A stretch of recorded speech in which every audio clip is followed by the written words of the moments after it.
Northwest, your safe place and your stronghold for whole body wellness. You know, we have a lot of things to talk about this morning. I left off with us talking about answering questions like, why do I have to go through these things, experiencing difficulties, can't get things done, kind of feeling stuck. And so we started off talking about looking at our beliefs. And so we talked about deep burning desires. So we are who our deep burning desires are. So therefore, then that is our will. And our will then influences our deeds. So if that is the case, then you were going to identify this past week with me what your beliefs were and are, and how is it that each day we move and not questioning whether our beliefs are consistent with our actions. So whatever we're doing and whatever you were doing, you were going to outline that. I did get some calls, and at the end of the show, we'll talk about some of the answers. So today we have with us someone to help us further investigate our beliefs and how we can actually move toward whole body wellness. I have with us today Miss McCary. Okay, and I'm just so excited to be with you. Just a little bit that I heard Sister Mama Sonia told me that I needed to know this woman. Now, the thing about it is, you and I had talked on the phone some time ago, and I shared with you my desire to do some of these things. And you gave me some real good insight. And we talked about jotting it down and moving forward with it to get funding. I wasn't able to get funding. So at this time, it's not and they say it's not that's right. Look, karma at this time. Right. So one of the things that I know is that you are really an author, and you inspire other people to put their thoughts, feelings, words, and everything on paper. So I wanted to know, how did you get into this? How did you get started? Wow. Probably 7th grade when I started our school newspaper in Prairie View. I have always wanted to write. I've always wanted to put what I thought down. It just seemed to help me get things. You know how students hate to do their lessons where they have to write? Yes, I was running to write it and to express how I thought. And words for me are like jewels. Yes. You know, they fall out of your mind onto the paper. And sometimes I can read things that I have written and go like, who wrote that? Not because I don't know that I did, but that somewhere deep inside that came from someplace else. Yes. And so, and I urge people, everybody's got a book in them. Everybody's got a story to tell. And it's theirs to tell. Yeah. They may need a little help with it. You know, not everybody is as comfortable with words as I am, except for when I have brain fog. But sometimes. But the most is that my brain is constantly churning out ideas, and I love what you said about belief. Yes. Where does your belief carry you? Does it carry you to express it in a kind of narcissistic way, as we know some people do, tweeting all the time? Or does it help you center yourself and decide what it is that you're going to do in life? I tell all of my artists and writers that I work with that have a sense of activism in your life. Make sure that you're giving something back. And so that is so on, you know, and I really like hearing you say that, because sometimes we have something and we just sit on it, and so when I was talking to someone the other day, they were saying, well, the Lord said wait. And I was like, well, I think he's already told us what to do. And I think as long as we hear the message that he has given us, then we're supposed to do something with it and act. So when I hear the word wait, weight, it seems like it's killing what he has given us. It seems a little doubtful sometimes Yes, too. I don't think that the word is wait. I think the word is contemplate. Really think about what it is that you want to do and how you want to do it. And in that regard, don't rush. Yes. But we can't wait, as Dr. King said when he wrote the letter in the Birmingham jail. If not now, when? Mm-hmm. And there are so many things that we need to do, to accomplish. We don't need children in cages. Yes. No child should ever go hungry. Education should be something that every child gets, and it doesn't necessarily have to be college. It can be learning how to be an auto mechanic. We should bring back apprenticeships so that people are learning from one another. Instead, we live in a divisive world. Yes. And it scares me. To see where we're going. Where we're going. And what is prized. Right. The thing that is rewarded and prized systematically by everyone. It just seems like we're participating actively in our own demise. That's probably my greatest fear, is that we're headed towards a cliff and nobody is looking forward. Everybody's looking back to see who's ahead of them and whether or not they're going to miss the mark. And it's kind of like the Pied Piper with the rats. You know, they went over the hill. Jesus, when he pulled out demons and put them into the pigs, they went over a cliff. Do we want to do that?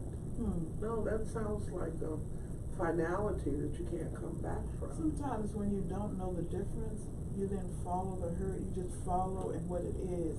You know, I took this road trip, and you would just, I know you've done it or you love it. And I believe it was in Alabama. But anyway, you go to this museum, and you walk through the museum, and it shows you everything that's going on in the world, the people that are in prison, from slavery to now. And so they had this woman singing when you walked in. Right away, your heart was just like, whoa, what is this? And this woman was struggling, and she was explaining what was going on. And then the next scene was what you're speaking about. It was these little children, and they were torn from their parents, and they were screaming for their parents. Where are my mother? My mother. And I'm telling you, you should have seen all of us standing there just boo-hooing.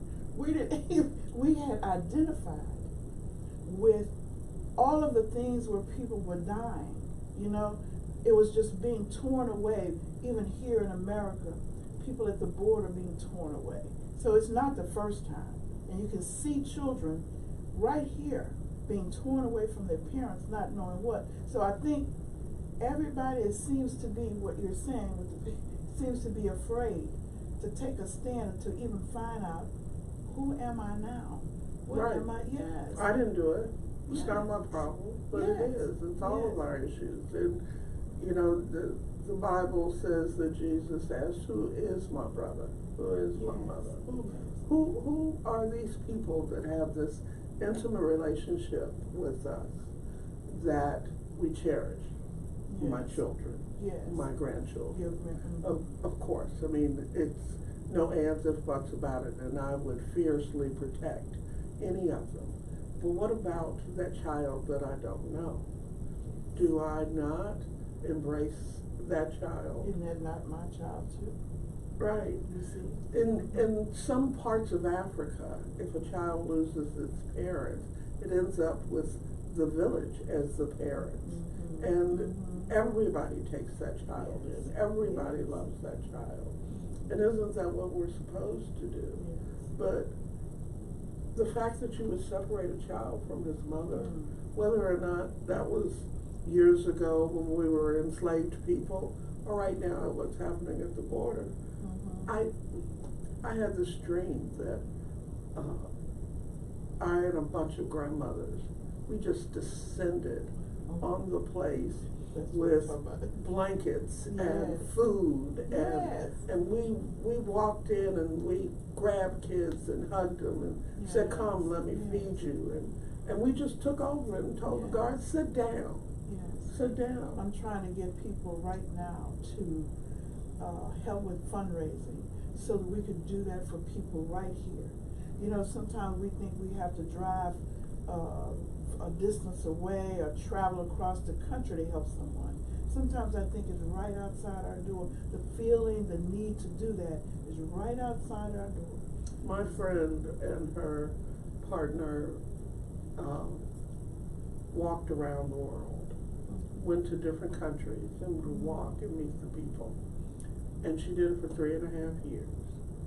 And when she got back, she came back to New York to make that, you know, that's where she started, that's where she came back to.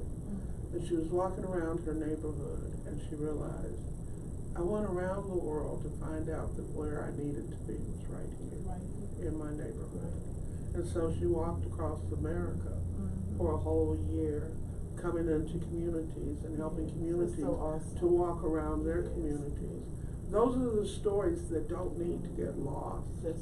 And I have found that it's my calling to not only tell those stories and share those stories, but get other people to do the same. Well, I'm sure trying. On March the 28th, we're going to be walking 3rd Ward and Sunnyside here in Houston to find out what people really need. What do you want your community to address with you and for you and your family? So we're going to try to find some stories and we're going to try to figure out. They're out there. And that's a wonderful project because people don't think they're being heard, which is why we're in the position we're in, because people want to be heard. They want to be cared about. Yes. And sometimes it gets to the point that it's at the exclusion of everything else when a person has been so hurt. Yes. That's why they can say the awful things that they I'm say. just listening to you. I bet you just got some good stuff up in these books. Well, this well, the first book there is the last book that I, well, it's not the last book that I finished. The last book that I finished I haven't put up on Amazon yet. But this was a story about my parents. And my mother's name was Samantha, but we as kids called her Sam. And my father was Henry. So I called it Sam and Henry, a love story. Now, where are you from? My mother was from East Texas. My father was from Oklahoma. What's the name? Samantha McCary. Was She worked at No, she worked at Bentown Hospital as a nurse, VA hospital before that.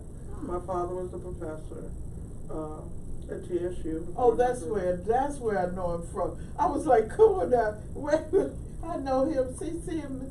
So if anybody sees, this is the picture here, and I know I had seen this man. I said I know him very well, and I know her. Well, it's 1 degree of separation. Yes. A lot of times we never know. Yes. But my father had a frontal lobe injury when he was in Korea and was never addressed. And sometimes he had paranoid things. He didn't drink, he didn't smoke. Everybody loved him.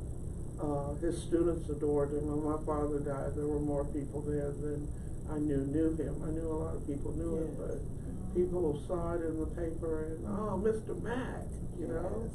And I was afraid of him one night, and my mother had to leave.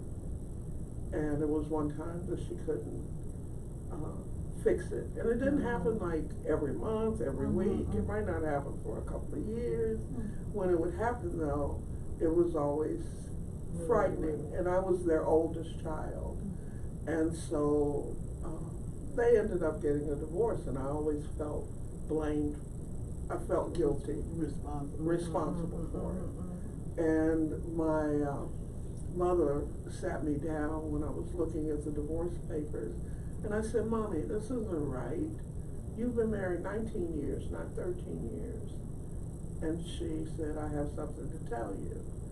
And I said, he's not my daddy.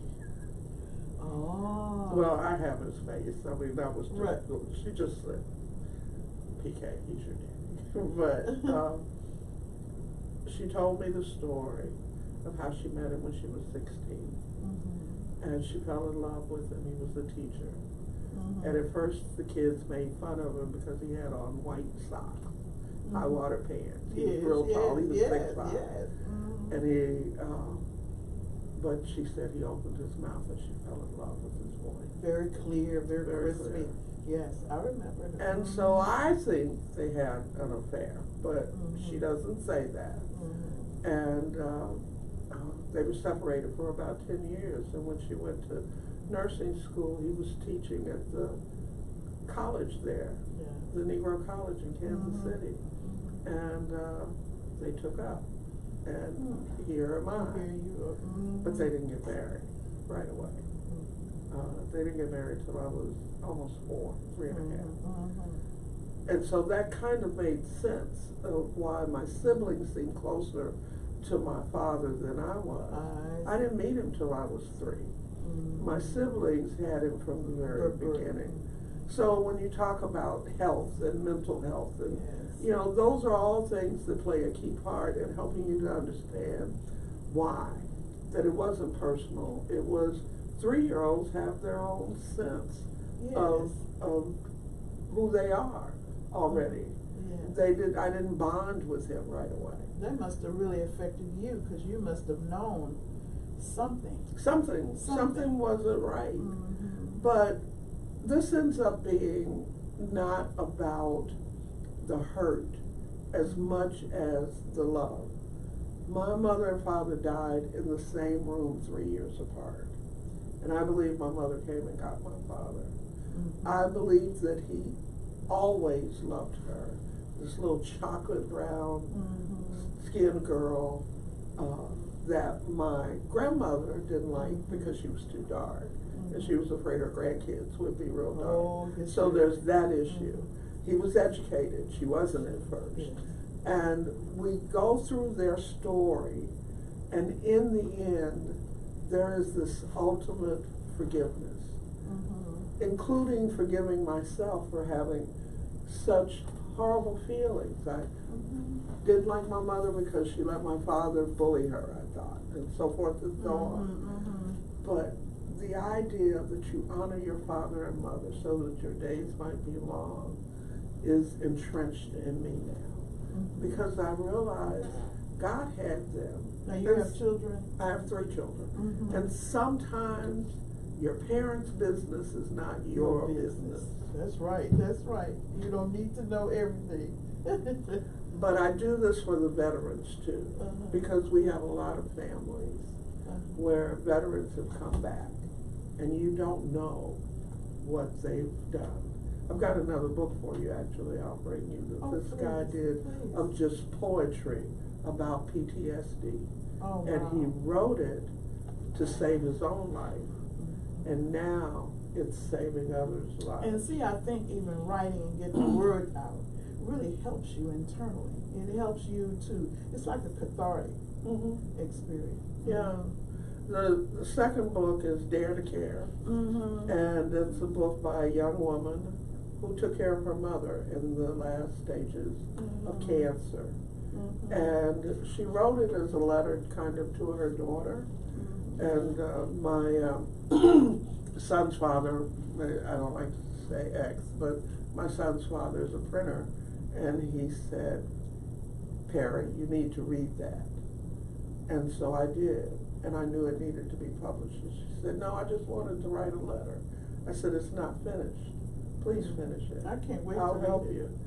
And Dare to Care is the heartache of losing a loved one, but the joy in seeing, as I say about my mother, she brought me into the world. I watched her walk into eternity. You know, and being there with that person and being, is so yes, important. yes. So Important to you and to her and to you. Right. And people who read it and taking care of a loved one, and not sometimes not even a loved one. You know, I wasn't as close to my father, except at the end we did get close, but I took care of him, and there were times when he needed me, and I put my differences aside because my mother expected me to do right by him. Like I said, that's the most meaningful experience, really. yes. And while I did not do marriage well, I've been married more than once, I did divorce really well. And by that, I mean, my children were not as negatively affected by divorce as some others because they came first. Knowing how to really love, yes, all the way to the end. All the way to the end. And so, sometimes I'll see something that somebody has written and know, I just know that it will make a good book. Well, look, I want you, there's so many things that I'm thinking while you're talking. I'm thinking of the thing that I'm thinking about the writer's clinic that I'm looking forward to. I'm thinking about the therapeutic reading circle. Okay, and so I just know that we're just going to do this. I just know we're going to do this, and I really feel I feel it. Okay, and I know that. So look, I'm so glad you came today. We can't get everything done today, so now I've been asking people to come back, because the latter part we're going to begin to look at the things that we're talking about, and I want to get into some of these things. This book here, in terms of how your identity, how your history can be precious to the moment that you're in terms of mental health, in terms of whole body wellness. I want to look at that for young people and for families. Well, especially for young people. Yes. And I'd like to come back and share some of the things that I do. Please. I do a peace camp every year at Shea Community Center with teenagers. Yes. Learning how to, be angry but sin not. Yes. You can't tell children not to be angry when you yourself get angry. Yes. So there is a lot that we can do together. And I just appreciate the opportunity. Well, with his help, we're going to make it happen. All right. Okay, thank you.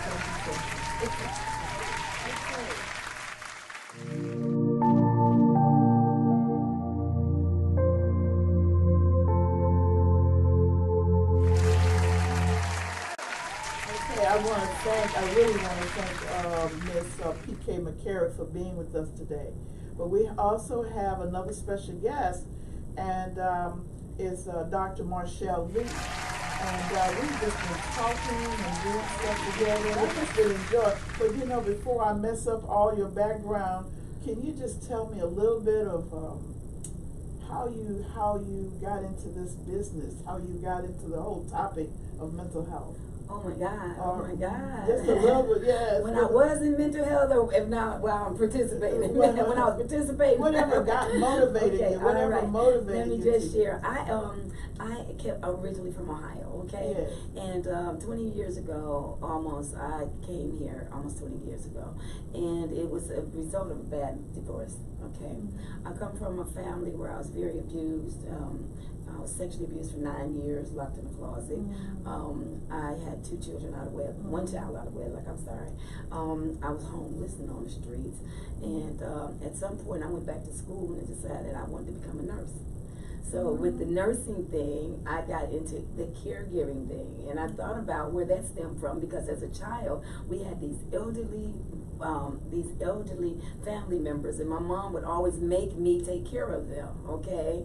I had to give insulin. 8 years old, I'm doing blood sugars, I'm giving insulin, I'm giving pills. Like nursing. Yeah, absolutely, right? And so, and plus back then, you were either a teacher or you was a nurse or a preacher. You didn't have a choice, right? And as a female, more likely you were other two back then. Yes. So what happened was, when I came to Houston, I brought a lot of baggage with me. I don't think she means lot suitcases. Of baggage. I didn't mean a suitcase. I'm talking about emotional and psychological baggage with me. I did great exploits at home. We left legacy there, and it was wonderful. But at the point that I hit Texas soil, I was broken. I was tore up from the floor up. How did you know? When you said broken, I mean, what were you experiencing? How did you? Well, see, let me go back to this point. I have to go all the way back to the point that many times we look like we doing all right on the outside, just because we can do. I was homeless in the streets when I was younger, but because I could put on clothes and go door to door and sell products, everybody thought everything was good, and that's a whole nother story for another time. Made you think everything was good. Look, because you get accustomed to anything, right? The body and mind can adapt to anything, bad or good. And so, but when I came here, I knew emotionally I was messed up. And there was a prophet named Leo Franklin. I never will forget it. I was coming out of the gas station, and as I was coming out, he said, "Can I get that door for you, woman of God?" And I turned around and I looked, and mind you, I've only been here 2 or 3 days, right? And I looked and I was like, oh man, I came 18 miles and here God goes, and just like that. And he said, "Why you running? That broken relationship didn't mean you was a failure. God still want to use you." And oh my God, he was talking to my spirit. And I realized at that point I had really been running because I was a travel nurse. So I left Ohio and I went to another city, to Indiana, and I stayed there for a while, left there, went to Tulsa, and it kind of went on and on like that, right? Until I came here to Texas. And this was the last place I could run to. My God. And I wanted to come here, but I didn't know I was running like that. You had relatives here. I have relatives here. I have a sister here, and I have some nephews here, right? But I remember coming, and and my brother-in-law said, "You've been through trauma. You need to stop. You need to just get with God and be still." I told him I ain't got time to sit still. I need a job. I need stuff to do. I got this to do, that to do. And the man of God that met me in the gas station, he talked to me about 6 months, mother. 6 months. 6 months, and every time he got to that, "When you gonna get back in your car," I'd go hang up on the phone. Oh God, we can talk about anything. Just don't talk to me about outreach, about ministry, evangelism, nothing. And so then finally, I was bragging on all these other women that was, at their plight at that time, right, doing their thing. And he was like, "I don't hear nothing about them. I want you to know the same thing is in you, and you need to know what we need to know what you gonna do." So my pastor at that time was Pastor Dexter Bell at Williams Temple, and he's now Bishop Bell, and he said he and Lady Bell had me teach preach a message in one of the night services. It was a women's program. You know how we do this women men thing. And so I was like, oh no, they said you're gonna give a little message, just like that little sermonette. That's what they told me now. That was the plan, the last memo I got, all right? And when I got to work, the message was, "You the main speaker." And that night, God began to use me. And it blew my mind and all around me. Even what you were doing, it just was coming. It was. Yes. It blew my mind. And then he was like my mentor at that point. Now the prophet I met, right? Yes. And I remember him saying, I said, "You just said women." I said, "Show me where women in the South doing this." I was kind of used to the North, but show me, because what I see down here is different than up there. Okay, very different. And so I said, "Show me what." So then he had me go to Arkansas.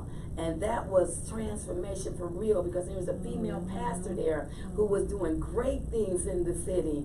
And at that point, when I went, a couple weeks later, I ended up going back, and I began to do revivals. Yes. And I begin to see people come to Christ. And I begin to see demons cast out. I begin to see people come off of walkers and come off of crutches. And the blind begin to see. God help me today. And I said, "God, this is what your church is about.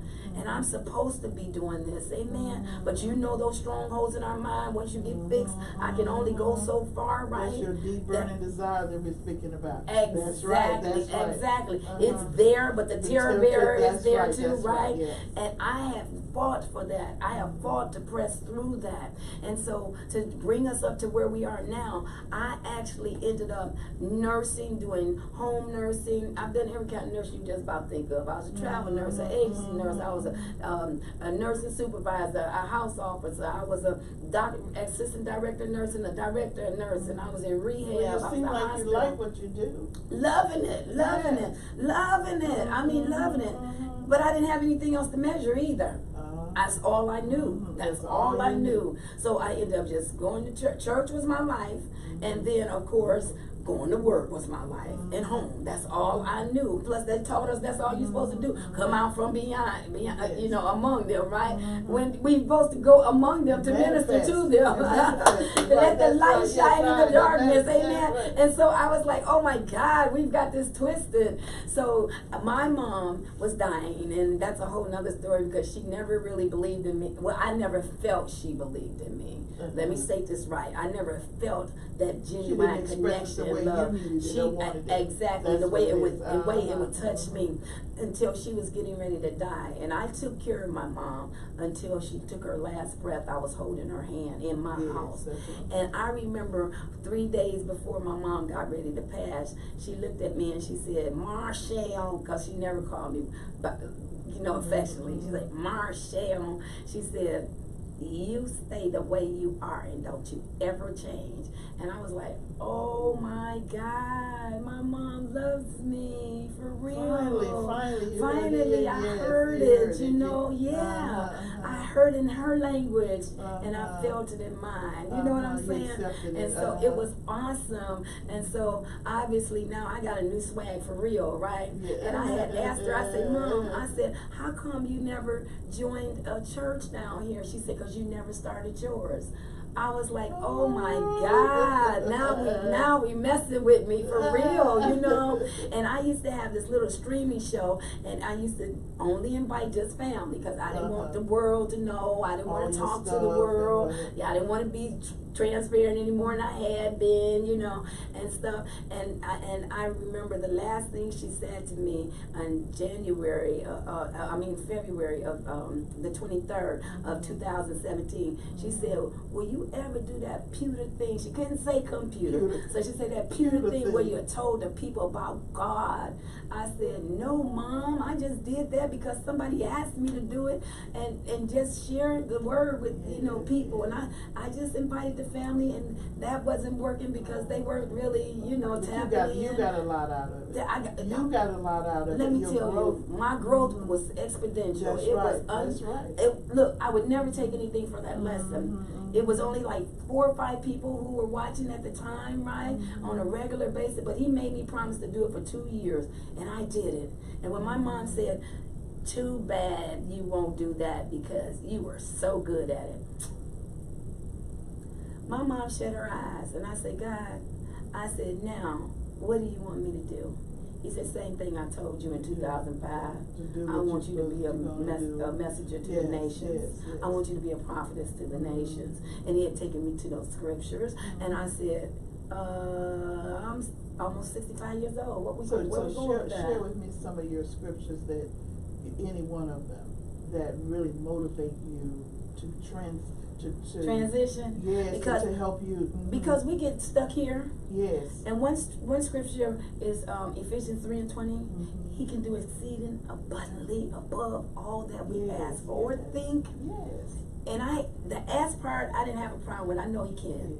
Okay. Imagine, my imagination is off the chain. But his is much greater, obviously. We see he made the whole world. Yes. But that thing, I can think it for you. I can think it for him. I can think it for the lady that was here. Yes. But I couldn't think it for me. Yes. And I had to press past that thing. He said, that's what you're struggling with. Get out your own head and walk in mine. Yes. Let go of your mind and take on mine. And not block it and just let it go. Absolutely. So just a few months later, in the same year, September 19th, in this very building, praise be to God, I started my first television show. Oh, did you? Right here on second floor. Get out of here. 2:30. Absolutely. Oh, look at you. Absolutely. Oh, that's and now we've been in existence since September 19th, 2017. We've won 4 awards across the country, right? The day I got my flag from Texas, I said, shucks, watch out, y'all. I'm a natural born Texan now. Well, at least I'm grafted in, right? And so, and it just took off. We've had opportunities to do red carpet for the Stella Awards, interviews for the Stella Awards, should I say, red carpets for the these different award-winning things that come up for singers and for producers and stuff like Tell that. me a little bit about what you do in mental health. In mental health, I work as a mental health nurse. Okay. I work in PHP. Okay. And with that being said, I don't work far from here either. Okay. And I work with children who cut themselves, who hang that's themselves, right, yes. those who will overdose on you with pills, yes. right? I work with adults who feel like they're trapped in their personalities, and genetics is everything. So you see, reason why I'm asking, because I'm trying to see, so what you're explaining to me is that you really use your beliefs and what you have learned and all of the transformation that has occurred with you in your life, you are actually infusing it within your practice. Absolutely. I've been depressed. I've been schizoaffected. I mean, anybody can go from 0 to 2,000. Any of us can. Do you understand what I'm saying? I've walked with my head down. It would be 90 degrees. I've had a coat on and just totally absorbed with not being worthy of anything. Yes. I've had low self-esteem, low self-confidence. You understand what I'm saying? But back then when I had it, we didn't have resources like yours or the place that I work at. Well, I didn't know anything about there was medication or there was this, or there was that, or there was counseling even available. Yes. I didn't have that. My children, I lived in an abandoned building in Chicago on 89th and Halsted for a season in our lives, and we had a coal mist stove, locked the gate, all that kind of thing. I didn't even know I was depressed. Can I tell you the truth? I didn't know I was sick. Hello, somebody. And I needed some help. But you know what, Dr. Lee? I think, and I really believe this, and I'm trying to see how to say it. I just think that those are stations that we have to move through. And I think we're taken to those stations so that we can get enough muscle, so to speak, to get through to the next step that will take us to do what it is we have to do. Absolutely. You see, to be effective. Absolutely. Right. The scripture that gives me, I rely on all the time, and that's the Romans 8:28. For all things work together for the good of them that love. I don't care how bad it is, how dark it look, how crazy it sounds. All things work together for the good. You know what we need to do? We need to have a big talk session on these kinds of things. I'm think are you game? Look, I'm game. If it's talking about Jesus and talking about what he can do, and I don't tell anybody to leave their medication. Don't get me wrong, because what I was going to say before you stop, God made me go through this stage so his glory could be manifested. Everything that I went through was so that I could come tell somebody what he could do. Well, look, I love him. Thank you. So are we going to, can we plan? This is what we're going to do. Okay. We're going to actually plan on doing something a little bit. And we have our walk on the 28th. On the 28th of this month. The 28th of this month. And we're going to go door to door, and we're going to talk to people on the street, and we're going to try to find out what is it that they need in order to help themselves heal. And rather than telling them, we're going to find out from them. Absolutely. And then we're going to gather the people to help them get their answers. Right. That's what we're going to do. Well, I got a speaking engagement in Vegas and doing that time. We'll work behind the scenes. I don't mind being behind the scenes, okay? And we'll do whatever we need to do to be a team, because two are better than one. That's right. Well, look, I want to thank you for being here today. I cannot thank you enough. Okay, and I just appreciate your energy and your conversation. Well, I thank you for having me. God bless you. I'll be praying for you for all your endeavors.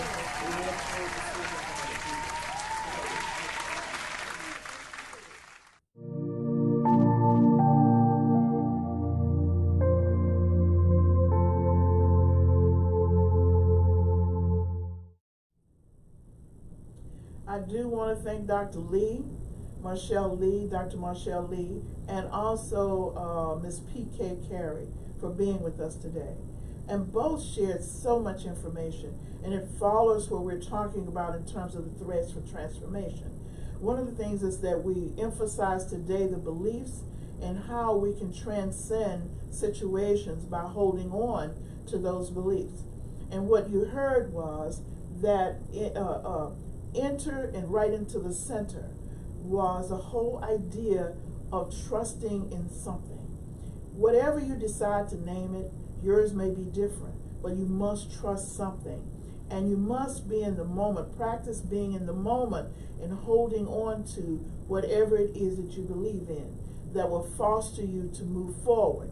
If it is a belief that was inconsistent, that is not moving you toward health, moving you forward, then it must be a belief that you must put on hold.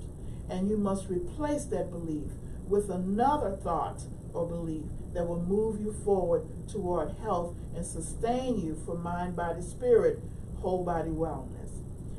Self-talk will help you get there. If you practice aloud, saying what it is that will help you feel stronger internally and spiritually, and begin to envision it in your mind, see it in your mind as to how you're going to move it in action. And remember, you are a whole person. So I want to just say that I enjoyed you today, and I did get some responses. And so on next week, we should have enough that we could speak about and talk more thoroughly with those responses.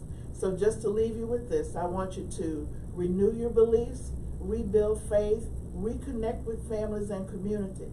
And remember, it is not the circumstances that we meet. It is the manner in which we respond that determines our health, happiness, and success. Thank you, and I look forward to seeing you next week.